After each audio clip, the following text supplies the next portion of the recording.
சிறகடி காசை அடுத்த வர எபிசோடில் பார்த்திங்க அப்படின்னா, முத்துவோட ஃப்ரெண்ட்ஸில் வந்து குழந்தைங்கள பற்றி பேசினால முத்துக்கும் மீனாவுக்கும் பார்த்திங்க அப்படின்னா, சீக்கிரம் குழந்தை பெற்றுக்கணும் அப்படின்னு சொல்லிட்டு ஆசை வருது. அதுக்காக மாடியில் வந்து ரூம் கட்டாமல் இருக்குது, அதை வந்து சீக்கிரம் கட்டி முடிக்கணும் அப்படின்னு சொல்லிட்டு நினைக்கிறாங்க.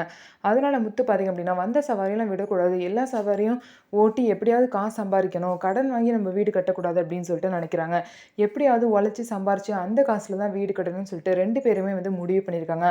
முத்துவோட ஃப்ரெண்ட்ஸ்லாம் நாங்கள் கடன் வாங்கி தரோம், நீ அப்படி வீடு கட்டிடுன்னு சொல்லவும், எதுவுமே வேணாம், கடனுங்கிறதே வேணவே வேணாம், நாங்கள் உழைச்சே நாங்கள் கட்டிக்கிறோம் அப்படின்னு சொல்லிட்டு முத்து வந்து சொல்கிறாங்க. அந்த நேரம் வந்து அங்கே சத்யா வராங்க. அதுக்கப்புறம் முத்துவோட ஃப்ரெண்ட்ஸ்லாம் பார்த்தீங்கன்னா, சத்யா வந்து உனக்கு எப்போ கல்யாணம், லவ் எது பண்ணுறியா அப்படின்னு சொல்லி கேட்டுட்டு இருக்காங்க. ஏன்டா படிக்கிற பையன்ட்டு இப்படிலாம் பேசுறீங்க அப்படின்னு சொல்லிட்டு முத்து வந்து அவங்கள திட்டுறாங்க.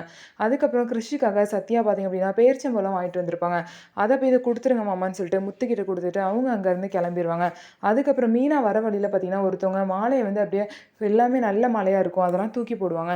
எதுக்குங்க அப்படி நல்ல மாலையெல்லாம் தூக்கி போடுறீங்க அப்படின்னு கேட்கும்போது, எல்லாம் கொஞ்சம் நேரத்துக்கு தாம்மா, கொஞ்சம் நேரம் ஆடம்பரத்துக்கு, அதுக்கப்புறம் எல்லாமே குப்பைக்கு தான் போகும், இதுலலாம் என்னம்மா யூஸ் இருக்குது, எல்லாமே இப்போ பணம் வச்சு கொடுப்பாங்கன்னு பார்த்தா பணத்துக்கு பதிலாக இதை வச்சு கொடுக்குறாங்க, இதனால ஒரு யூஸுமே இல்லை அப்படின்னு சொல்லிட்டு அவர் புலம்புறாரு. ஓ நீயும் பூ தான் விற்கிறியம்மா, உன்கிட்ட போய் சொல்லிட்டு என்ன மன்னிச்சுக்கோமா அப்படின்னு சொல்லிட்டு மீனா கிட்ட சொல்கிறாங்க. இல்லைண்ணே நடக்கிறதானே நீங்களும் சொல்கிறீங்க அப்படின்னு சொல்லிட்டு மீனாவும் சொல்லிட்டு, பூ வந்து டெய்லியும் இப்படி வேஸ்ட் ஆகிட்டே இருக்குல்ல, நம்ம ஏதாவது பூ வந்து நல்லா யூஸ் ஆகுற மாதிரி ஏதாவது ஒன்று செய்யணும் அப்படின்னு சொல்லிட்டு மீனா வந்து யோசிக்கிறாங்க. அப்படி என்ன செய்ய போகிறாங்க அப்படிங்கிறத நம்ம வெயிட் பண்ணி பார்க்கலாம்.